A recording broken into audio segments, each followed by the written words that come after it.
तीन दामाद की सास पार्ट 2। अब तक आपने सुना कि कावेरी जी अपनी तीनों बेटियों ईशा, मोहिनी और सुहाना की शादी तीन घर जमाई लड़कों के साथ करवा देती है। उन्हें लगता है कि ये लड़के शायद घर का कामकाज संभाल लेंगे, लेकिन उनके तीनों घर जमाई बहुत आलसी थे। वो नौकरी भी नहीं करते थे और बाहर का काम भी नहीं। कावेरी जी ने अपनी बेटियों से कहा कि वो प्रेगनेंसी का बहाना बनाकर अपने पतियों को सबक सिखाए। अब सुनिए आगे। मम्मी, आपने जैसा कहा था हमने वैसा ही किया, लेकिन देखिए ना, विवेक का हाल तो वैसा का वैसा ही है। घर में ना सुबह का नाश्ता बनता है और ना खाना। नौकरी पर जाने की बात करूं तो खाने को दौड़ते हैं मुझे। हाँ मम्मी, मैंने भी सुमित को कितनी बार कहा कि अगर नौकरी नहीं करनी तो कोई छोटी सी दुकान ही खोल लो, घर का खर्चा कैसे चलेगा। देखो दोपहर के 12 बजने आए और जनाब अभी तक सो रहे हैं। हाँ मम्मी, ईशा और सुहाना ठीक कहती हैं। अविनाश का भी यही हाल है। जब मैंने अपनी प्रेगनेंसी के बारे में कहा तो मुझसे कहने लगा, अरे दूसरी लड़कियां तो 9-9 महीने तक नौकरी करती है, बस डिलीवरी के टाइम छुट्टी लेती है। मोहिनी, तुम भी नौकरी करो। अब मुझे कहाँ नौकरी मिलेगी।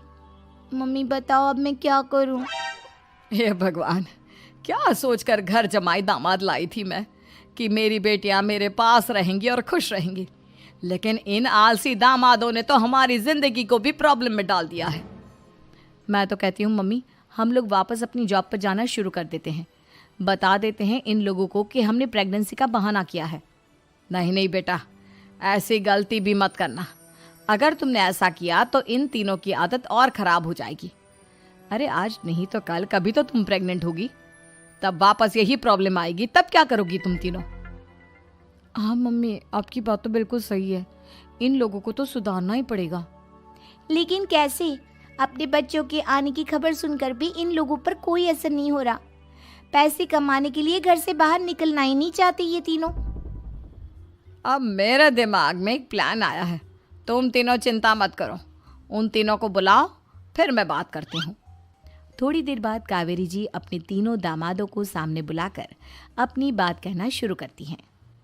अविनाश, सुमित और विवेक, देखो बेटा, मैं ना तुम तीनों से बड़ा प्यार करती हूँ, इसीलिए तो तुम्हें घर जमाई बना कर रखा है मैंने। अरे मम्मी जी, सीधे सीधे कहिए ना, क्या बात है। प्यार तो हम भी आपको बहुत करते हैं। अरे मम्मी जी, आपकी इज्जत भी बहुत करते हैं।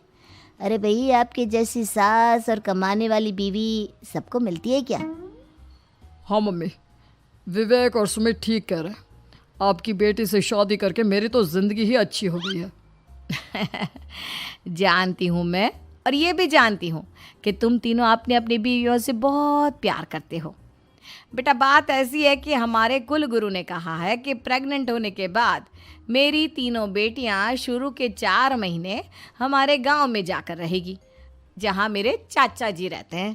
अरे लेकिन क्यों मम्मी, गांव में जाकर रहने की क्या ज़रूरत है इन तीनों को। वो क्या है ना बेटा, हमारे परिवार को एक श्राप है। अगर मेरी बेटियों ने यहाँ पर बच्चा पैदा करने की कोशिश की तो उनके बच्चों को कुछ भी हो सकता है। इसलिए अब से लेकर 4 महीने पूरे होने तक इन्हें गांव वाले घर में रहना पड़ेगा। हाँ तो इसमें प्रॉब्लम क्या है मम्मी जी? हम भी वहाँ जाकर रहेंगे, पिकनिक मनाएंगे। अरे भाई, बीवी जहाँ हम भी वहाँ। हाँ यार, आइडिया तो बहुत अच्छा है। शहर की ज़िंदगी में रह रहकर परेशान हो चुके हैं, अब कुछ दिन गांव में बिताएंगे। तुम लोग समझने की कोशिश क्यों नहीं करते। तुम में से कोई भी वहाँ नहीं जा सकता, और मैं यहाँ रहूँगी ना तुम तीनों के साथ। 4 महीने की तो बात है, उसके बाद ये तीनों ही लौट कर आ जाएंगी। ठीक है मम्मी जी, अब हमारे बच्चों का सवाल है तो ये तो करना ही पड़ेगा। कावेरी अपनी तीनों बेटियों को कुछ दिन के लिए घर से बाहर कहीं दूसरे शहर में रहने के लिए भेज देती है। कुछ दिनों के बाद, अरे मम्मी जी, बहुत दिन से पिज्ज़ा नहीं खाया, मंगवाइए ना। क्या बताऊं बेटा, पहले तो बेटियां खर्चा दे देती थी क्योंकि उनकी नौकरी थी, लेकिन अब तो मेरे पास पैसे ही नहीं बचे। थोड़े बहुत पैसे हैं जो बच्चों की डिलीवरी में काम आएंगे। लेकिन मम्मी जी, आपकी बेटियों को वापस आने में तो अभी बहुत वक्त बाकी है। वही सोच सोच कर परेशान हो रही हूँ। सोच रही हूँ कल से दूध भी बंद करवा देती हूँ। अब दूध वाले को देने के लिए पैसे भी तो नहीं है ना। अरे नहीं नहीं मम्मी जी, अगर दूध भी बंद करवा दोगी तो मुझे चाय कहाँ से मिलेगी, और चाय के बिना मैं तो मर ही जाऊंगा। क्या करूं बेटा, इसके अलावा हमारे पास कोई ऑप्शन नहीं है, मेरे पास पैसे ही नहीं बचे। इस तरह कावेरी जी धीरे धीरे अपने तीनों दामादों को पैसे देना बंद कर देती हैं और घर में खाने पीने की चीजें लाना भी बंद कर देती है। अब वो तीनों बुरी तरह से परेशान होने लगे थे और इसलिए एक दिन तीनों प्लान करके घर से बाहर निकलते हैं और बाजार में जाने के बाद यार अच्छा खाना खाए हुए कितने दिन हो गए, पता नहीं कब अच्छा खाना मिलेगा। हमारी बीवियों के जाने के बाद तो हमारी हालत भिखारियों जैसी हो गई है यार। कुछ भी हो, मुझे तो आज पिज्ज़ा खाना ही खाना है। जेब में 1 रुपया नहीं है और पिज्जा खाएगा, कहाँ से आएंगे पैसे? अरे देख वहाँ सामने बोर्ड पर क्या लिखा हुआ है, कंप्यूटर पर काम करने के लिए एक आदमी की आवश्यकता है। भाई मैं तो जा रहा हूँ, काम करूँगा और शाम तक पैसे लाकर आराम से पिज्ज़ा खाऊंगा। जा जा, तुझे कोई काम नहीं देने वाला, हम तो घर जा रहे हैं। चल भाई सुमित। सुमित और अविनाश वहाँ से चले जाते हैं और विवेक उस कंप्यूटर शॉप पर सारा दिन काम करके 5,000 रुपये कमा कर घर लौट कर आता है और अपने खाने के लिए अच्छी अच्छी चीज़ें भी लेकर आता है। ये देखकर विवेक और सुमित के दिल में भी कुछ पैसे कमाने की इच्छा जागती है। अरे सुबह सुबह कहाँ चल दिए तुम? मम्मी जी एक बहुत अच्छी जगह मिली है, कंप्यूटर पर काम करने के 5,000 मिले थे कल मुझे। अगर रोज़ काम करूँगा तो पूरे 40,000 की तनख्वाह। अरे वाह, ये तो बहुत अच्छी बात है दामाद जी, आपको जाना ही चाहिए। सुमित और अविनाश विवेक को इस तरह तरक्की करते देखकर परेशान हो जाते हैं और वो दोनों भी काम की तलाश में निकल पड़ते हैं। धीरे धीरे उन दोनों को भी काम मिल जाता है। अब कावेरी के तीनों दामाद छोटी मोटी नौकरी करके अच्छा पैसा कमाने लगे थे। एक दिन कावेरी उन्हें अपने पास बुलाती हैं।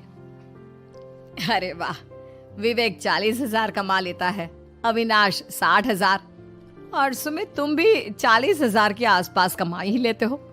कुल मिलाकर तुम अच्छे खासे पैसे कमा रहे हो बेटा। हाँ मम्मी जी, बहुत मज़ा आता है जब महीने के एंड में मोटी रकम हाथ में आती है। पूछिए मत मम्मी जी, घर में रहकर रोटी बना बना कर और तो जैसा महसूस होने लगा था मुझे तो। हाँ बेटा, तुम तीनों की बात तो बिल्कुल ठीक है और जानते हो अब तुम तीनों की पत्नियां भी वापस लौट कर आने वाली है। लेकिन मम्मी जी अभी तो उन्हें गए सिर्फ 2 महीने हुए हैं, आपने तो कहा था वो 4 महीने के बाद लौट कर आएंगी। ऐसा कुछ नहीं है बेटा, मैं सिर्फ तुम तीनों को सबक सिखाना चाहती थी कि आदमी घर में बैठकर बीवी की कमाई खाता हुआ अच्छा नहीं लगता। इस दुनिया में हर इंसान को मेहनत करनी चाहिए, काम करना चाहिए, चाहे वो औरत हो या आदमी, ताकि अपने परिवार को संभाल सके। कावेरी की बात सुनकर उन तीनों को अपनी गलती का एहसास होता है और कावेरी उन्हें सच बता देती है कि ईशा, सुहाना और मोहिनी शहर में ही कहीं दूसरी जगह रह रहे थे। शाम के वक्त उन तीनों की पत्नियां लौट कर आ जाती है और कावेरी जी का परिवार एक खुशहाल परिवार की तरह रहने लगता है।